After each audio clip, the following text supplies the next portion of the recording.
श्री स्वामी समर्थ. नमस्कार सर्वांना.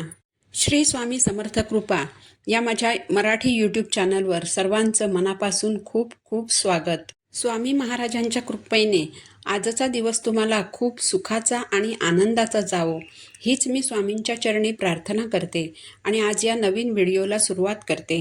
उद्या आहे 25 जून, वार आहे गुरुवार आणि उद्या आलेली आहे निर्जला एकादशी. प्रत्येक महिन्याला 2 एकादशी, यानुसार एक वर्षात 24 एकादशी येतात. या 24 एकादशींमध्ये निर्जला एकादशीचं व्रत हे सर्वात कठीण व्रत मानलं जातं. ज्येष्ठ महिन्यातील शुक्ल पक्षातील एकादशी तिथीला निर्जला एकादशी व्रत जे आहे तर ते पाळलं जातं. जी व्यक्ती निर्जला एकादशीचं हे व्रत पूर्ण निष्ठेने आणि श्रद्धेने हे व्रत पार पाडते तर त्या व्यक्तीला आणि तिच्या कुटुंबातील सदस्यांना भगवान विष्णूंचा विशेष आशीर्वाद हा प्राप्त होत असतो. हे व्रत करताना एक थेंबही पाणी पिऊ नये असा नियम आहे. म्हणून हे व्रत अनेक जण पाणी न पिता पूर्ण करत असतात, तर काही जण फलाहार घेऊन हे व्रत पूर्ण करत असतात. सर्व एकादशींमध्ये निर्जला एकादशीचं व्रत हे अत्यंत पुण्यदायी, फलदायी आणि शुभ मानलं जातं. कारण वर्षातून येणाऱ्या 24 एकादशींपैकी फक्त निर्जला एकादशीचं व्रत जर आपण केलं तर 24 एकादशी केल्याचं पुण्य हे आपल्याला मिळत असतं आणि म्हणून या एकादशीला इतकं महत्त्व दिलं जातं. तर अशा या पवित्र दिवशी भगवान विष्णूंच्या पूजेसोबत काही उपाय आणि सेवा देखील केल्या जातात. आज या व्हिडिओमध्ये मी तुम्हाला एक अतिशय प्रभावी असा उपाय सांगणार आहे. एकादशी तिथीला स्नानाला अतिशय महत्त्व दिलं जातं. तर आपल्याला या निर्जला एकादशीच्या दिवशी आंघोळीच्या पाण्यात एक वस्तू टाकायची आहे. ही वस्तू आंघोळीच्या पाण्यात टाकून जर आपण स्नान केले तर सर्व बाधा, सर्व दोष, नकारात्मकता नष्ट होते आणि यामुळे आपल्या इच्छा, मनोकामना पूर्ण होतात. तर असा हा उपाय आज या व्हिडिओमध्ये मी तुम्हाला सांगणार आहे. त्यामुळे तुम्ही हा व्हिडिओ शेवटपर्यंत ऐका. चॅनलवर नवीन असाल तर चॅनलला सबस्क्राईब करा आणि असेच माहितीपूर्ण व्हिडिओ पाहण्यासाठी बेल आयकॉनला देखील प्रेस करा. तर बघा, एकादशी तिथीला स्नानाला खूप महत्त्व दिलं जातं. अनेक जण या दिवशी पवित्र पाण्याने किंवा पवित्र नदीवर जाऊन स्नान करत असतात. या दिवशी पवित्र नदीमध्ये स्नान केल्याने आपल्या शरीरामध्ये जी नकारात्मकता असते, वाईट दोष, वाईट बाधा असतात, तर त्या सर्व नष्ट होतात आणि स्नानानंतर आपण जे व्रत करतो, ज्या सेवा करतो, त्या सर्वांचं आपल्याला निश्चितच फळ प्राप्त होतं आणि भगवान विष्णू, माता लक्ष्मी यांचा कृपाशीर्वाद जो आहे तो आपल्याला प्राप्त होत असतो. परंतु सर्वांनाच काही पवित्र नदीवर जाऊन स्नान करणं शक्य होत नसतं. म्हणून जेव्हा काही अशा विशेष तिथी असतात तर त्या तिथीला जर आपण घरच्या घरीच आंघोळीच्या पाण्यात काही पवित्र वस्तू टाकून जर स्नान केलं तर आपल्याला पवित्र नदीमध्ये स्नान केल्या इतकं पुण्य जे आहे तर ते प्राप्त होत असतं. तर उद्या निर्जला एकादशी आहे. उद्याच्या दिवशी तुम्ही सकाळी लवकर उठण्याचा प्रयत्न करायचा आहे.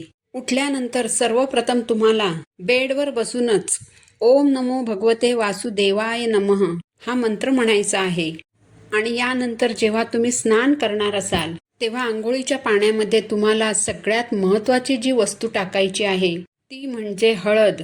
एकादशी तिथीला पिवळ्या वस्तूंना विशेष महत्त्व दिलं जातं. शिवाय यंदा निर्जला एकादशी ही गुरुवारी आलेली आहे आणि गुरुवार हा आपल्या गुरूंचा वार असतो. तुमच्या कुंडलीमधील गुरुग्रह जर कमकुवत असेल तर तुम्हाला प्रत्येक कामात अपयश येत राहतं. भगवान विष्णूंना हळद अतिशय प्रिय आहे. म्हणूनच गुरुवारच्या दिवशी हळदीचे अत्यंत प्रभावी असे उपाय केले जातात. म्हणून उद्या जर तुम्ही आंघोळीच्या पाण्यात चिमूटभर हळद टाकून त्या पाण्याने जर तुम्ही स्नान केले तर तुमच्या कुंडलीतील गुरुग्रह हा बळकट होतो आणि तुमच्या मार्गात येणाऱ्या सर्व अडचणी ज्या आहेत तर त्या दूर होतात आणि तुम्ही करत असलेल्या कामांमध्ये तुम्हाला यश प्राप्त होतं. म्हणूनच चिमूटभर हळद जी आहे ती तुम्हाला आंघोळीच्या पाण्यात टाकायची आहे. यानंतरची दुसरी जी वस्तू आहे ती म्हणजे गंगाजल. तर उद्या तुम्हाला चमचाभर गंगाजल जे आहे ते देखील आंघोळीच्या पाण्यामध्ये टाकायचं आहे. जिथे देवांचं सर्व सामान मिळतं त्या दुकानामध्ये तुम्हाला गंगाजल सहज मिळेल. पण जर गंगाजल तुमच्याकडे नसेल तर तुम्ही थोडंसं गोमूत्र देखील पाण्यामध्ये टाकू शकता. गंगाजल किंवा गोमूत्र या दोन्हीपैकी एक जरी वस्तू तुम्ही आंघोळीच्या पाण्यामध्ये मिक्स केली तर हे पाणी पवित्र नदीच्या पाण्याइतकंच पवित्र बनतं. यानंतरची तिसरी जी वस्तू आहे, पिंपळ वृक्षाचं एक पान.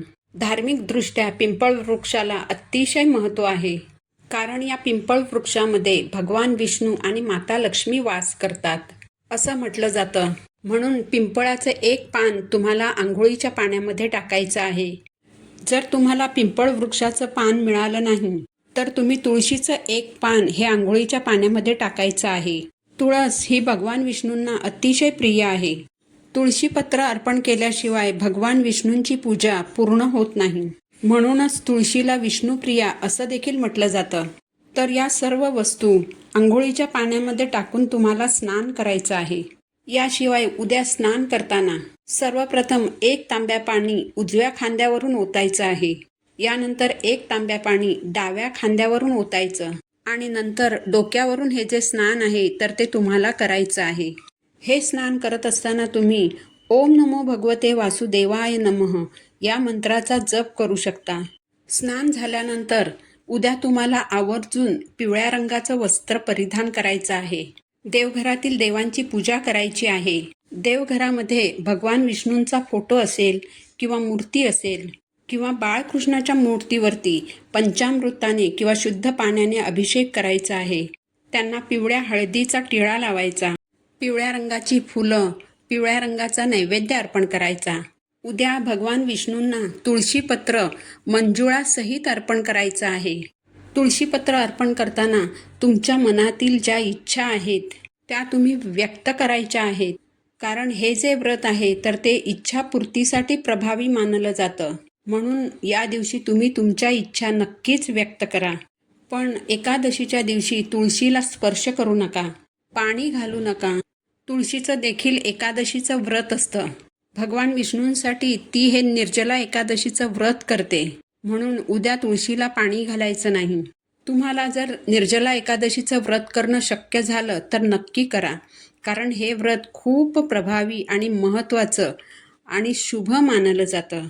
जर तुम्हाला हा व्हिडिओ आवडला असेल तर व्हिडिओला लाईक करा, चॅनलला सबस्क्राईब करा. पुन्हा भेटू अशाच एका नवीन व्हिडिओसोबत. तोपर्यंत श्री स्वामी समर्थ.